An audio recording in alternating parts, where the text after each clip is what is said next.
Gjeneta Fetahu, tashmë e njohur dhe si opinioniste në një emision, ka ndarë një rrëfim personal që ngjalli interes dhe diskutim në studio. Raportin e saj me një zhvjerrën. Modele shqiptare tregoi se ka qenë e fejuar për 5 vite dhe gjatë një periudhe të marrëdhënies ka bashkëjetuar me partnerin dhe familjen e tij. Pikërisht gjatë kësaj kohe, sipas saj, lindën përplasjet me nënën e partnerit.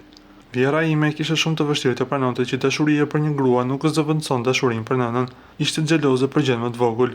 Tha Fetahu me sinqeritet, duke theksuar se për ish partnerin situata ishte e vështirë, pasi ndodhej gjithnjë mes dy zjarreve. Megjithatë, jo çdo marrëdhënie në atë familje ka qenë e ftohtë. Ajo tregoi me respekt të madh raportin me ish zhvjerrin, të cilin e konsideron një njerëz me vlera.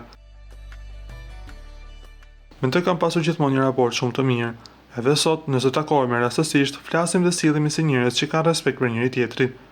Gjeneta zbuloi gjithashtu se ish familja e partnerit ishte me origjinë turke dhe sipas saj kjo solli disa paragjykime që e bën edhe më të vështirë mirëkuptimin mes tyre.